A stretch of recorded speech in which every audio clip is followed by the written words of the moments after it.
Como é que estão, amigos? Eu espero em Deus que estejam bem. Eu quero fazer com vocês uma rápida reflexão no texto de 1 Coríntios, capítulo 2, versículo 1 até o 5. Eu vou ler com vocês o versículo e posteriormente vamos ponderar algumas lições que são muito marcantes para mim e eu espero que alcance a tua vida também. Versículo 1 diz o seguinte: Eu, irmãos, quando fui ter convosco, anunciando-vos o testemunho de Deus, não fiz com ostentação de linguagem ou de sabedoria, porque decidi nada saber entre vós, senão a Jesus Cristo e esse crucificado. E foi em fraqueza, temor e grande tremor que eu estive entre vós. A minha palavra e a minha pregação não consistiram em linguagem persuasiva de sabedoria, mas em demonstração do Espírito e de poder, para que a vossa fé não se apoiasse em sabedoria humana, mas sim no poder de Deus. Primeiro, amigos, precisamos entender qual a audiência que Paulo fala aqui. Paulo está falando na cidade e para os coríntios, na cidade de Corinto. Amigos, a cidade de Corinto era uma cidade que estava enfrentando muitos dilemas morais. Era uma cidade portuária, era uma cidade que tinha muitos casos de pedofilias, adultérios, muitas mazelas do pecado, era visivelmente atraída para aquela cidade. Era uma cidade que, sinceramente, não se preocupava em agradar a Deus ou estar dentro dos princípios do Senhor. Paulo, amigos, ele havia passado por algumas circunstâncias desfavoráveis anterior a Corinto. Por exemplo, ele havia passado por Atenas, e em Atenas eu diria que ele não alcançou um êxito tão grande no que diz respeito à sua missão ali, à pregação do evangelho ali. Quando ele chega em Corinto, amigos, ele muda um pouquinho o seu linguajar. Ele já começa falando para os coríntios o que ele não vai fazer. No versículo 1, ele diz o seguinte: Eu estou aqui a fim de anunciar o testemunho de Deus, porém não vou fazer com ostentação de linguagem ou com sabedoria. Paulo havia aprendido, amigos, que o caráter da pregação não pode estar baseado no que eu penso, naquilo que eu estudei apenas, mas tem que ser no assim diz o Senhor. Ele tinha que ser testemunho, ele tinha que pregar a respeito do testemunho de Deus, só que isso não seria convincente para a plateia que estava ali, ansiosa a fim de ouvir o apóstolo Paulo. Não seria, amigos, de fato coerente Paulo falar de sabedoria humana. Afinal de contas, amigos, toda a linguagem humana, toda a sabedoria humana, todas as vertentes do conhecimento humano é muito válido. Contudo, amigos, não tem a capacidade de transformar vidas.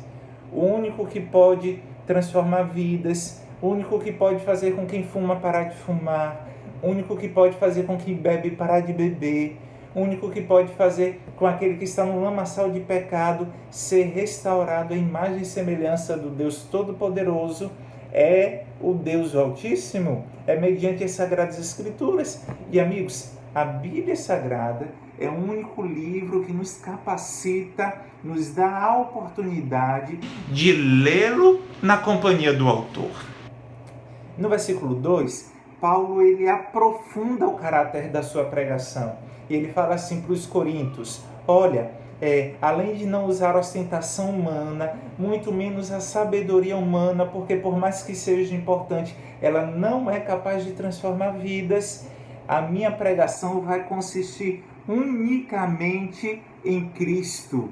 E aí ele aprofunda: e Cristo crucificado. Sabe, amigos, de fato, como diz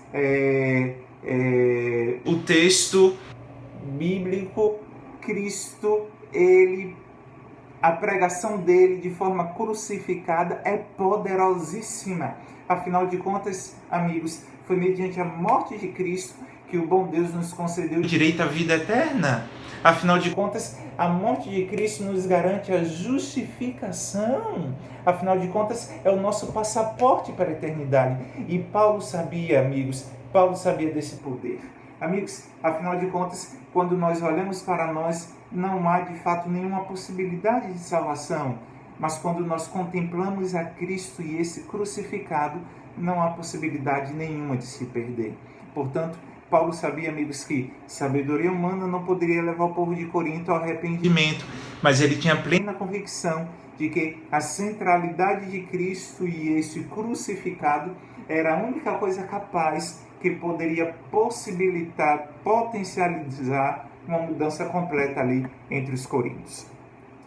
Paulo continua avançando em seu primeiro contato com os coríntios, e ele diz o seguinte no versículo 3: E foi em fraqueza, temor e grande tremor que eu estive entre vós. Ou seja, amigos, a despeito da habilidade de Paulo em pregar, mesmo sabendo que ele era um grande orador, amigos, naquele momento ele sai dos holofotes e ele deixa com que Cristo e o Cristo crucificado seja o centro da sua vida e o centro da sua mensagem.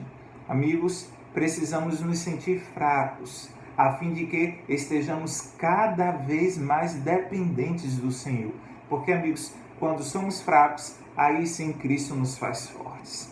Versículo 4, Paulo continua avançando e ele diz o seguinte: a minha palavra e a minha pregação não consistiram em linguagem persuasiva de sabedoria, mas em demonstração do Espírito e de poder. Para quê? No versículo 5, para que a vossa fé não se apoiasse em sabedoria humana, mas sim no poder de Deus. O apóstolo Paulo sabia, amigos, que se ele utilizasse mecanismos humanos, ele poderia até convencer alguns pela sua persuasão, pela sua oratória, pela sua eloquência. Mas logo essas pessoas estariam longe do Senhor, porque não havia nada de poder do Espírito Santo, não havia nada de unção.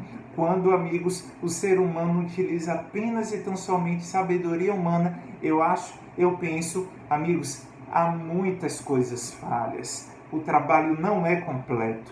Paulo, ele sabia que Cristo precisava ser pregado e o Cristo crucificado, afinal de contas, o poder da cruz precisaria alcançar o povo de Corinto, mas a sua pregação precisaria estar pautada em algo muito sólido, no poder do Espírito Santo, e não em sofismas humanos ou sabedoria humana, mas no poder do Espírito Santo. Amigos, alguns detalhes para finalizarmos essa rápida meditação.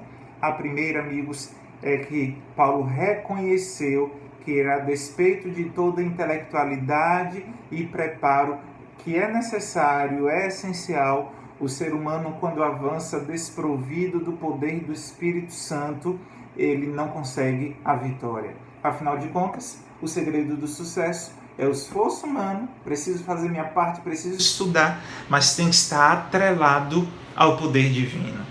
Segunda grande lição, amigos, o apóstolo Paulo também sabia que ele precisava sair de cena. Ele precisava sair dos holofotes.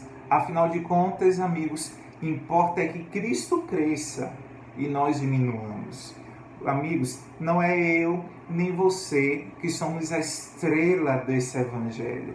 A estrela desse evangelho é Cristo Jesus. Afinal de contas, é nele e somente nele que a graça nos alcança e tem o poder de alcançar outros também.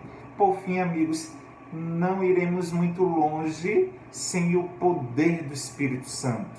Precisamos do Espírito Santo de Cristo. Precisamos do Espírito Santo primeiro para nos modelar, transformar a nossa vida e para fazer com que as nossas palavras imperfeitas, lábios imperfeitos, possa alcançar o coração de um pecador e fazer na vida dele a obra transformadora que somente o Espírito Santo pode fazer. Afinal de contas, qual é o papel do Espírito Santo biblicamente? Nos convencer do pecado, da justiça e do juízo. Que o bom Deus permaneça abençoando a tua vida, que a graça de Cristo de fato possa fazer de você mais do que vencedor e que o caráter da pregação na tua vida seja Cristo, esse crucificado, que a estrela maior seja Cristo. Afinal de contas, importa que ele cresça e que nós diminuamos. E por fim, mas não menos importante, que a tua vida e a tua pregação esteja pautada no poder regenerador do Espírito Santo do Senhor. Deus abençoe a tua vida. Um forte abraço. Esse é o nosso desejo em nome de Jesus.